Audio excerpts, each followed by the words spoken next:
Hello students, now we are going to explain about azulene. Azulene is a non-benzenoid molecule. What is benzenoid molecule?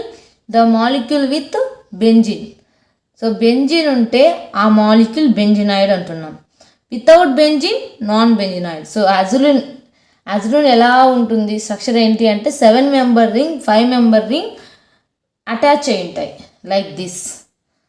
So దీన్ని అజులుని అంటున్నాం. So it is a non benzenoid molecule and it is a charge separated molecule. Charge separated అంటే ఇప్పుడు 2 compounds అని ఇప్పుడు 7 member ring and 5 member ring attach అయ్యి ఒక మాలిక్యూల్గా ఉన్నాయి. That is అజులిన్. So ఈ రెండు అనేది ఛార్జ్ సపరేట్ అవుతున్నాయి. అంటే 7 member రింగ్ అనేది పాజిటివ్ ఛార్జ్ ఇలా అండ్ 5 member రింగ్కి నెగిటివ్ ఛార్జ్ వచ్చేలాగా సపరేట్ అవుతున్నాయి. And it is a planar molecule. What is planarity? All atoms in a molecule in same plane. Atoms అన్నీ సేమ్ ప్లేన్లో ఉంటాయి. That is ప్లేనారిటీ.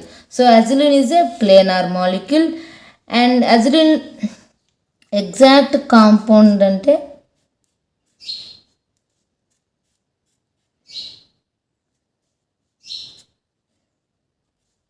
ఇలా ఉంటుంది. ఇక్కడ ఏం లేదు. సో ఎన్ని పై బాండ్స్ ఉన్నాయి? 5 పై బాండ్స్ ఉన్నాయి.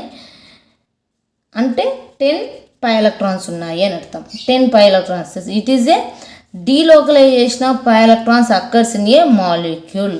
అండ్ ఈ ఛార్జ్ సపరేట్ అయినప్పుడు రెండు కూడా aromatic. 7 member ring positive charge and 5 member ring negative charge ఉన్నప్పుడే ఈ స్టేబుల్గా ఉంటాయి. ఎందుకంటే అలా ఉన్నప్పుడే అవి ఆరోమాటిక్ ఉంది అంటే అక్కడ స్టెబిలిటీ ఉన్నట్టు. సో ఇక్కడ చూడండి అంత డీలోకలైజేషన్ అంటే ఇక్కడ పాజిటివ్ ఛార్జ్ ఉంది, డీలోకలైజేషన్ కూడా జరుగుతుంది. 6 పై బాండ్స్ కాబట్టి 6 పై ఎలక్ట్రాన్స్ కాబట్టి 4n + 2 π = 6 pi electrons. 4n = 6 - 2 = 4, n = 4/4 = 1. So 0 1 2 3 4 ఇలా వస్తుంది. n అంటే అక్కడ ఆరోమాటిసిటీ ఉంది అని ఎప్పుడు 4n + 2 π రూల్ ఫాలో చేసినప్పుడు. సేమ్ ఇక్కడ కూడా 2 pi bonds and negative charge మొత్తం డీలోకలైజేషన్ జరుగుతుంది. అండ్ ఈ 6 పై ఎలక్ట్రాన్స్ కాబట్టి n వస్తుంది. So this is also aromatic. And then follows Huckel 4n + 2 π rule చూసాం కదా రెండింటికి.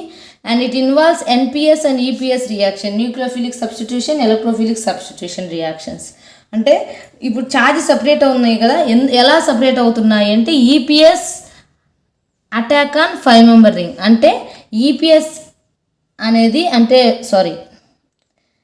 ఎలక్ట్రోఫైల్ అనేది 5 member రింగ్ మీద అటాక్ అవుతుంది. Next electrophilic substitution and nucleophilic substitution అనేది 7 member రింగ్ మీద జరుగుతుంది. అంటే ఇక్కడ పాజిటివ్ ఛార్జ్ ఉంది కదా 7 member రింగ్కి, ఈ పాజిటివ్ అనే కాదు నెగిటివ్ వస్తే ఇక్కడ యాంటీ ఆరోమాటిసిటీ ఉంటుంది. యాంటీ ఆరోమాటిసిటీ ఉండడం వల్ల స్టెబిలిటీ తగ్గుతుంది. దానికోసం ఇక్కడ పాజిటివ్ అండ్ ఇక్కడ నెగిటివ్ రివర్స్ రాసిన స్టెబిలిటీ తగ్గుతుంది. దానికోసం ఇక్కడ పాజిటివ్ ఇక్కడ నెగిటివ్ రాయడం వల్ల ఆరోమాటిసిటీ ఉంటుంది. ఆరోమాటిసిటీ ఉండడం వల్ల కాంపౌండ్స్ అనేవి స్టేబుల్గా ఉంటాయి. దట్స్ వై ఇక్కడ పాజిటివ్ ఉంది కాబట్టి మనం న్యూక్లియోఫిల్ అటాక్ చేయాలి, ఇక్కడ నెగిటివ్ ఉంది కాబట్టి ఎలక్ట్రోఫైల్ అటాక్ చేయాలి. ఆపోజిట్ ఛార్జెస్ అనేవి అటాక్ అయ్యి బాండ్ ఫామ్ చేయాలి. So electrophilic takes on 5 member ring, nucleophilic takes on 7 member ring. And azulene delocalization జరిగితే చూడండి పై ఎలక్ట్రాన్స్ అనేవి మూవ్ అవుతాయి and positive charge. Next pi bonds అనేవి నెగిటివ్ పాజిటివ్ నెగిటివ్ అంటే చూసుకోండి. So this is azulene. అంటే electrons అనేవి delocalisation చూపిస్తున్నాయి ఇక్కడ.